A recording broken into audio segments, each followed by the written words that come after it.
Hi, welcome to Tim and Amy's Excellent Adventures. I'm Amy.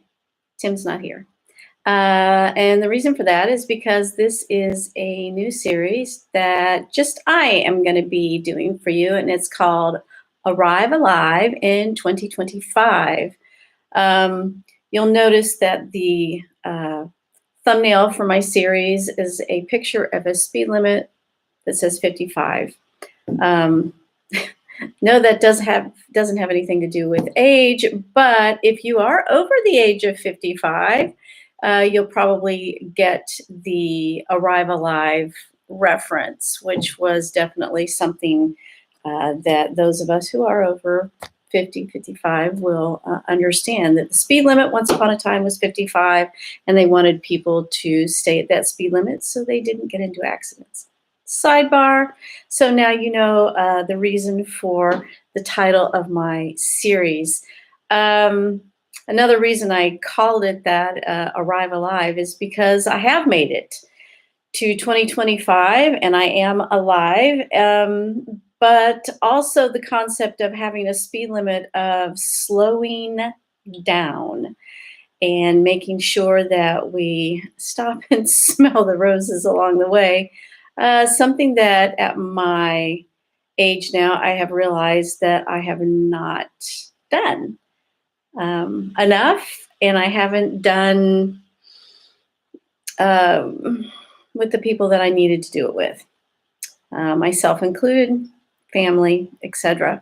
So, as an introduction to this channel, or sorry, this series, this video series, this is going to be me walking you through life's journey. I have a few topics that I'd like to kind of hit on.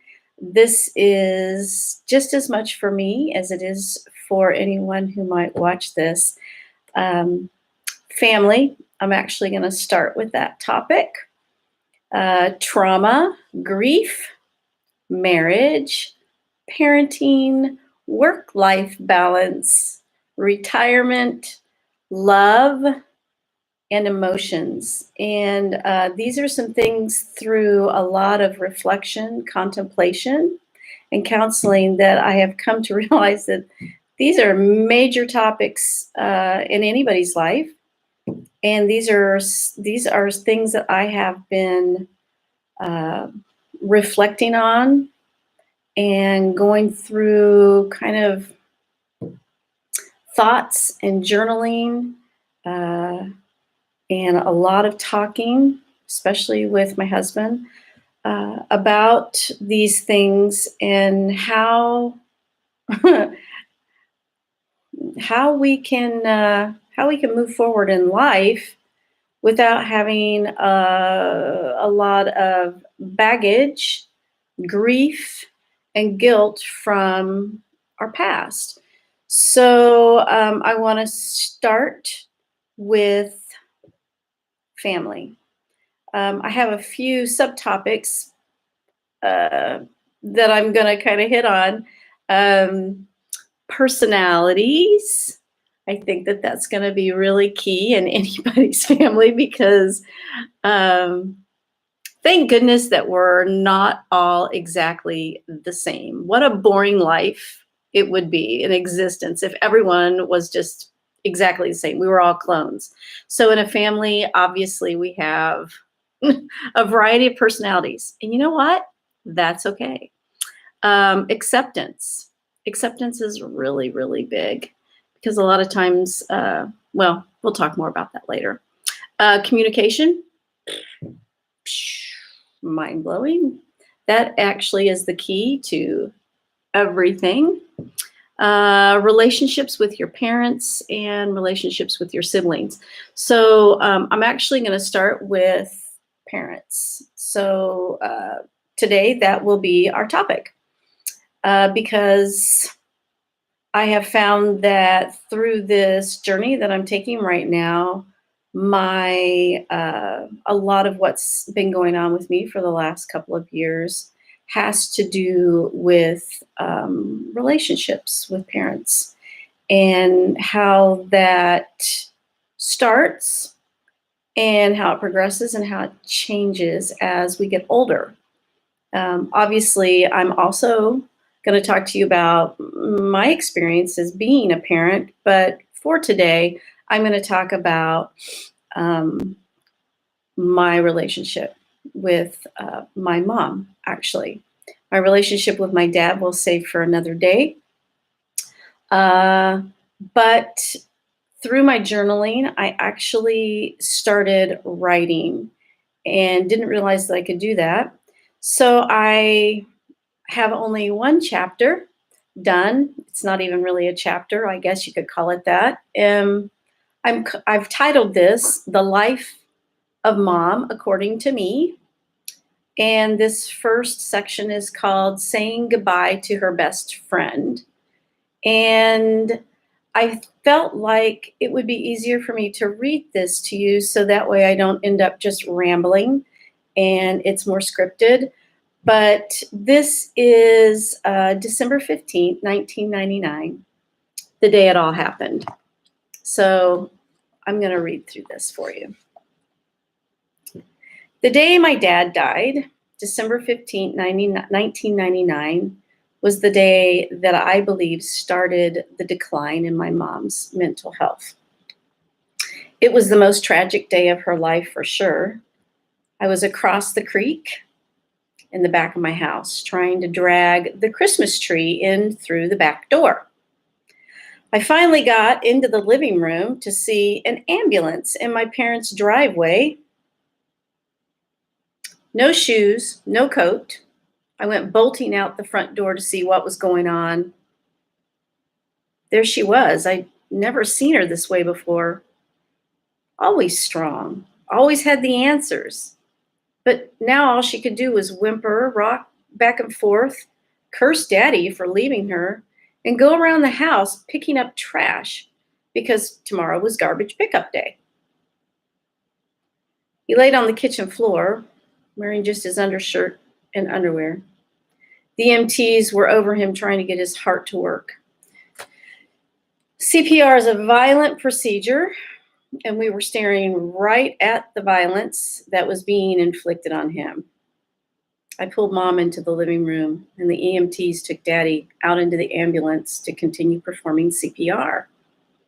I could tell because the ambulance was bouncing up and down like they were jumping on his chest. I couldn't look anymore.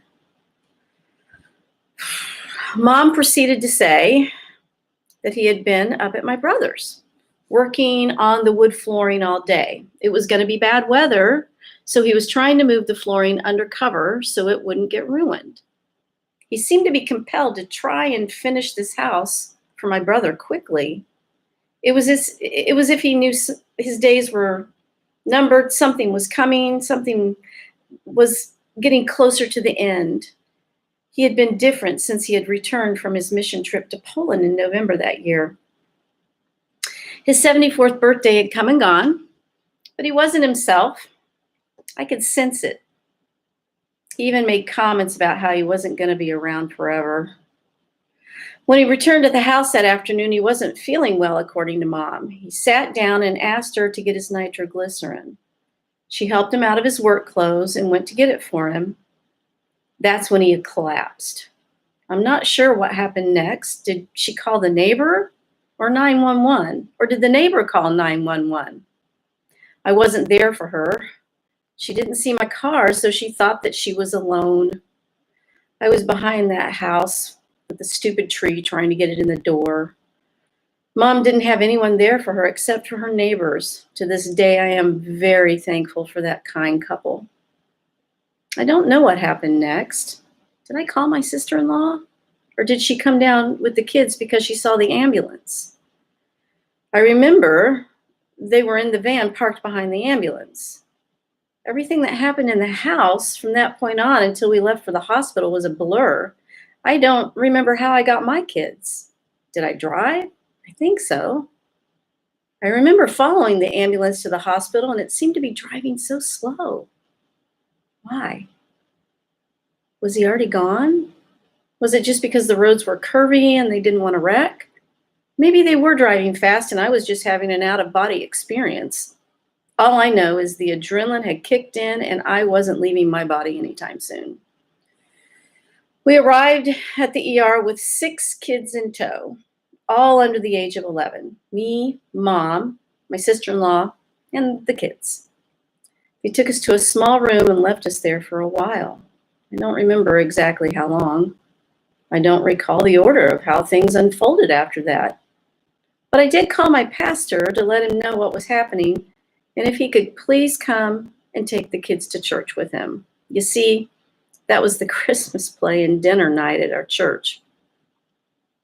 The kids were whisked off by the pastor and taken to church to try and have some sort of normalcy that evening and eat dinner.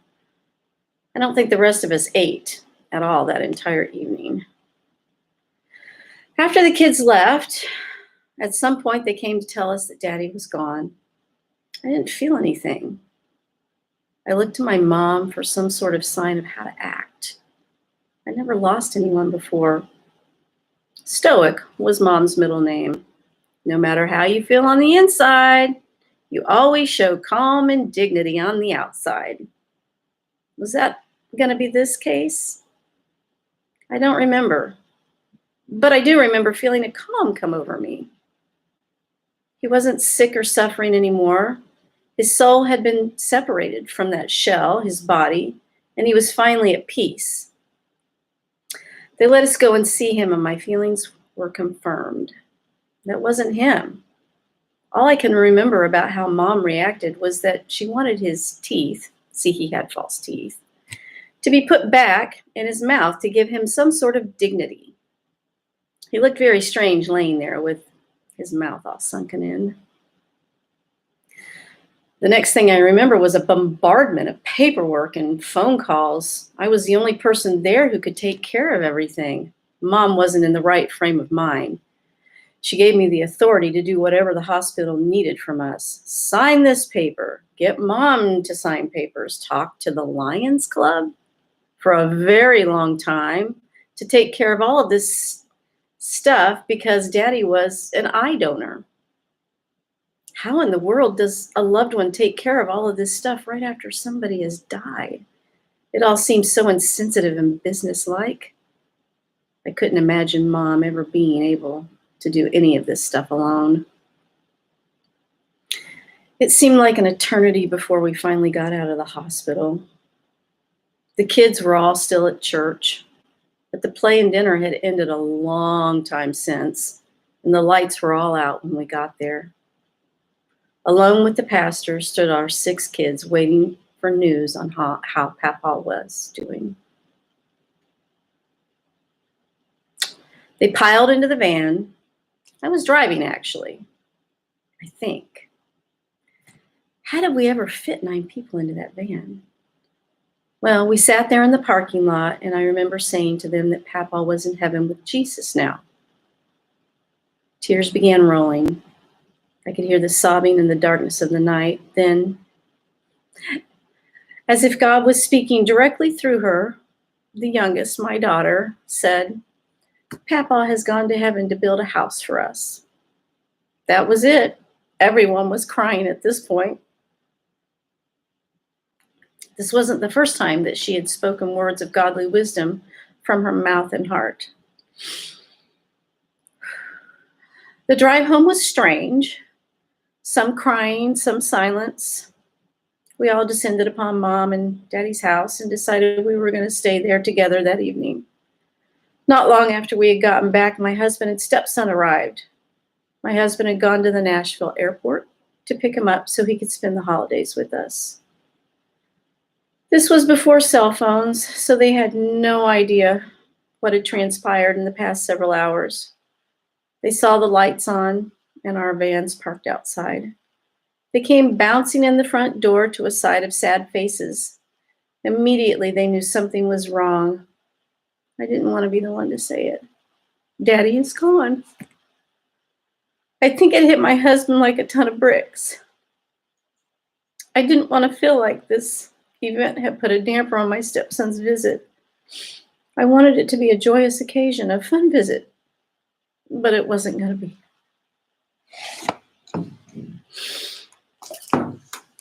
So, sorry, that was the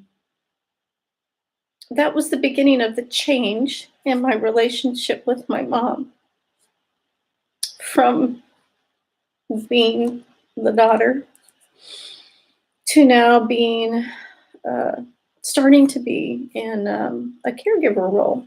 My mom was only 70 at the time, and she was in great health, but it changed her.